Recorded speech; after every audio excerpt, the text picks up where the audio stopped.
street skateboarding became a little tougher, and skating pools for me was something that wasn't a job. Like no one expected to see me do anything in a pool, so it was kind of like this playground to go play around and not have any expectations from myself or anyone else. So it was kind of like the fun part of skateboarding for me. So I started rolling around with the pool crew, and then it's such a different scene and such a different energy that I kind of got sucked into it more. And then I started photographing that scene a lot too. People that surf and skate, there's a certain flair in their style that comes out, which is pretty sick, you know? I mean, a lot of the times they're more transition oriented, but there's some street shredders too that surf, and you can just see that there's I don't know, it just comes with a certain amount of extra power. I feel like people that do both, you know. Yeah.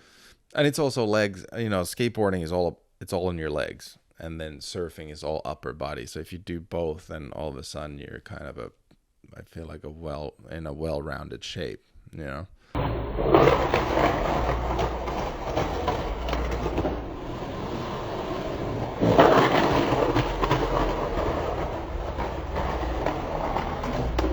I think after the alien part, I sat in the premiere there and I looked at it and I was like, that's for sure the last part I'll ever film. I just felt it. I was like, that's it. And I think after that, I kind of started looking for other avenues in skateboarding.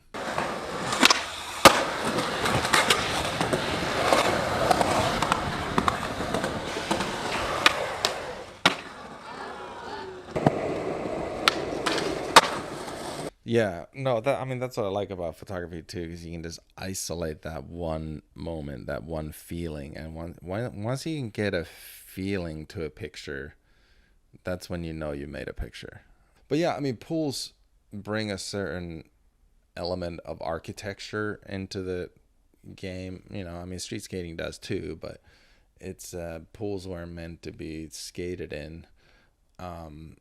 But that's where skateboarding started. So I guess I slowly, without even knowing it, whatever, street skating, and then started skating pools, started photographing it. Where did skateboarding start? In pools. Next step, surfing. Yeah. And then I was like, I got psyched on surfing, and because I couldn't even skate pools anymore. So I was like, okay, water sounds like a better element at this point than concrete. And that's when I ended up in Hawaii. Yeah. So I've been kind of just basically tracing the skateboarding backwards all the way to where it started. I mean, surfing started in Hawaii, so I'm kind of over there exploring that side now. People that skate pools, and some people skate pools only in backyards. It's an interesting subculture for me within skateboarding, you know. Yeah. And it's one of those things that not really commercialized. It's so sick, like Steve Alba. Yeah. It's just those guys are just out there doing it on their own deal, and there's like, it's just pure and raw, and I love that, you know.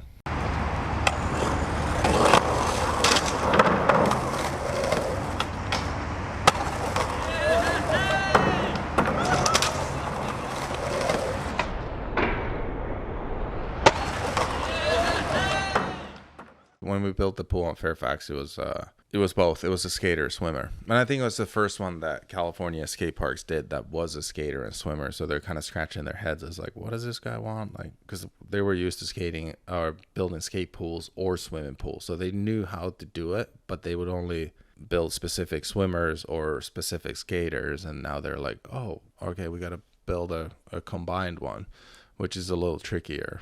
I'm not sure why cement doesn't hold water, so that's why all the old pools they cement them first and then they throw plaster on them, and plaster is the coating that holds water. But it's really easy to shape a skate park and make concrete smooth, but you can't make the concrete that smooth because you got to get the plaster to stick to it. So you kind of have to get the transition almost there, but leave it rough enough for the plaster to stick.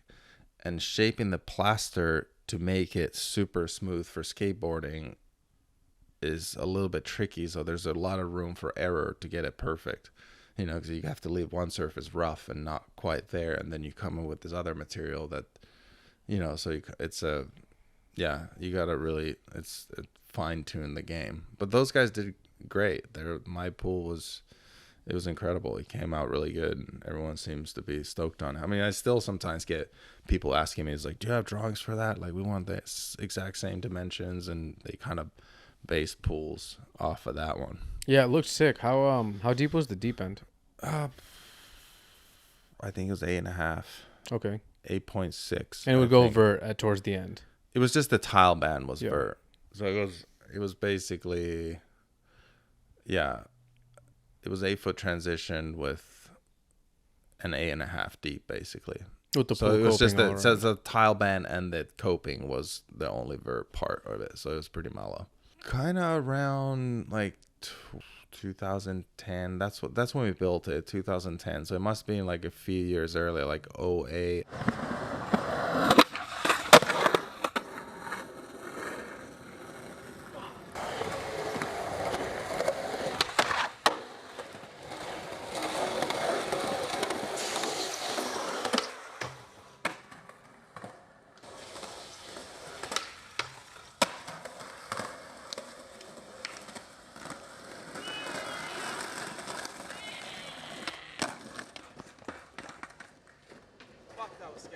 I spent 20 years in California at that time, done skateboarding, done a lot of photography, and it just I felt like I've almost been in LA 10 years at that time, and I was like I just kind of needed a change, and we're expecting our second kid and stuff, and we were both kind of just ready for something different, and Hawaii kind of opened up and it became a possibility, so we're like, why not? Let's just put everything in a container, move over there, and see what happens.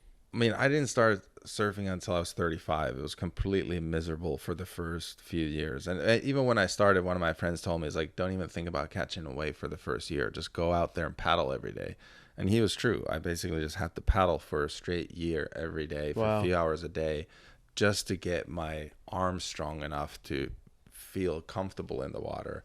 And eventually you go out there, you go on going a little bit bigger day, you get pounded, you get getting more pounded, you just kind of slowly kind of keep pushing it, and then eventually you just become comfortable in the water. I probably should have done more swimming and stuff and just training, but I just kind of just started paddling and surfing, and eventually within a few years you get used to it, and then you're not out of breath and you kind of feel confident in the ocean. It's like it's cardio, it's everything. You got to hold your breath, you get strong. The only thing that I don't get a workout on is my legs, because my waves are not that long and I'm not standing up that many times. It's mostly just paddling. I mean, surfing, 95% of it is paddling, so it's just like, yeah, it's just like a giant workout.